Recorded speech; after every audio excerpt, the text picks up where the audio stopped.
Optimalisasi KB kontrak belajar dalam pembelajaran IPA berdiferensiasi di kelas 7B SMP Islam Sabilillah Malang dilatar belakangi oleh beberapa hal.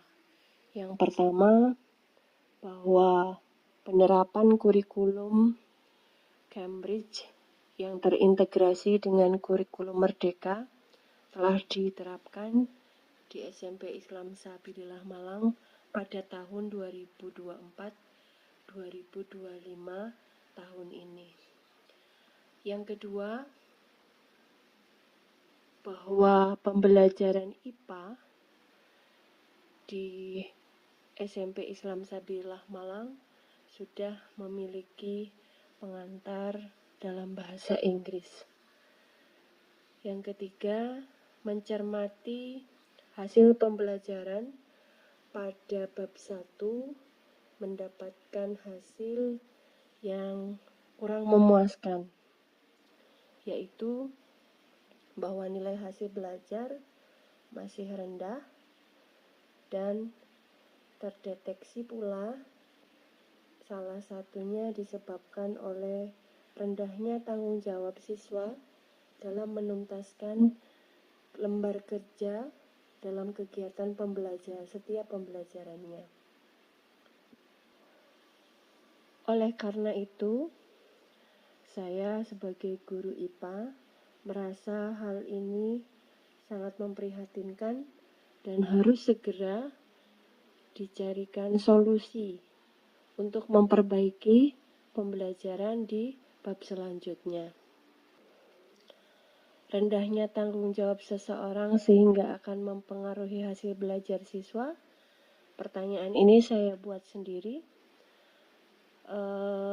Untuk menjawabnya, saya sebagai guru memilih untuk menerapkan strategi baru untuk mengatasi sehingga bisa meningkatkan karakter pribadi, terutama bertanggung jawab, sekaligus mampu meningkatkan hasil belajar IPA. Dari permasalahan tadi, tantangan tersebut harus dijawab dengan rencana atau tindakan yang akan menjawabnya. Dalam hal ini, saya sebagai guru harus memikirkan dan menentukan strategi tertentu untuk melatih tanggung jawab sebagai seorang siswa, kemudian memikirkan dan menentukan proses dan hasil belajar apa yang sesuai atau akan diminati oleh siswa dalam memahami materi. Selanjutnya, menyiapkan sebuah rancangan komitmen bersama siswa untuk bisa melatih tanggung jawab dan menyiapkan sebuah lembar koreksi pencapaian kontrak atau target belajar masing-masing. Adapun yang saya maksud kontrak belajar adalah penerjemahan dari pendekatan pembelajaran self-direct learning, di mana ini adalah bentuk pengalihan tanggung jawab belajar oleh siswa.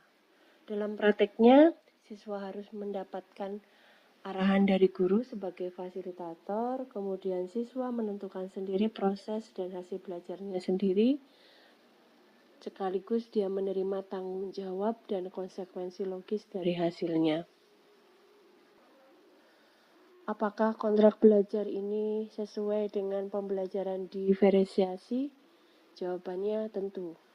Pembelajaran diferensiasi diantaranya meliputi 3 jenis. Yang pertama, di pembelajaran diferensiasi berbasis konten atau materi, kemudian pembelajaran berdiferensiasi berbasis proses, dan ketiga, pembelajaran diferensiasi berbasis produk.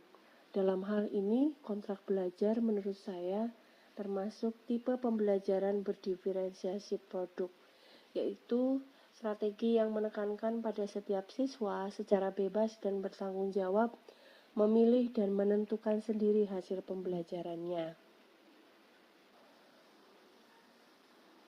Sintak atau langkah kegiatan kontrak belajar diberikan di awal memasuki materi baru, di mana siswa diberikan pilihan-pilihan ingin memilih produk pembelajaran seperti apa.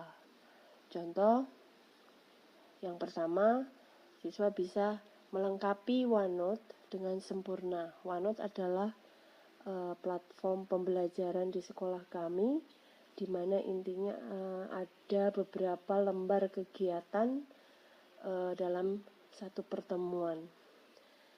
Contoh yang kedua diantaranya adalah membuat ringkasan setiap pertemuan. Contoh ketiga adalah siswa bisa membuat peta konsep setiap pertemuan. Jadi contoh 1, 2, dan 3, siswa boleh memilih sesuai dengan minat atau passionnya masing-masing. Setelah siswa memilih dan menentukan pilihan kontrak belajarnya, kemudian guru merekapnya dan membuatkan lembar printout untuk ditandatangani. Selanjutnya kontrak belajar itu disimpan dan akan diingatkan oleh guru. Kemudian setiap pembelajaran berlangsung sesuai rencana pembelajaran. Kemudian kontrak belajar akan selalu dipantau dan akhirnya akan dicocokkan di akhir kegiatan pembelajaran. Dengan refleksi bahwa apakah semua kontrak belajar sudah dilakukan dengan baik, ataukah apakah semua kontrak belajar sudah dituntaskan dengan baik. Itu semua akan terjawab pada akhir bab atau akhir materi. Kemudian, siswa akan mengidentifikasi atau menyimpulkan apakah kontrak belajarnya dilaksanakan atau tidak. Jika siswa tersebut melaksanakan kontrak belajarnya, berarti tanggung jawab dia sebagai pribadi pembelajar sudah tercapai. Namun sebaliknya, jika kontrak belajar hanya ditulis saja, namun tidak dilakukan, maka kita kategorikan siswa tersebut tidak atau belum bertanggung jawab dalam kegiatan pembelajarannya. Hasil dari kontrak belajar itu tadi kemudian kita cocokkan dengan nilai hasil belajar. Apakah ada peningkatan dari hasil yang saya peroleh dari kedua yang diukur, yaitu tanggung jawab dan hasil belajar, ada peningkatan walaupun tidak signifikan.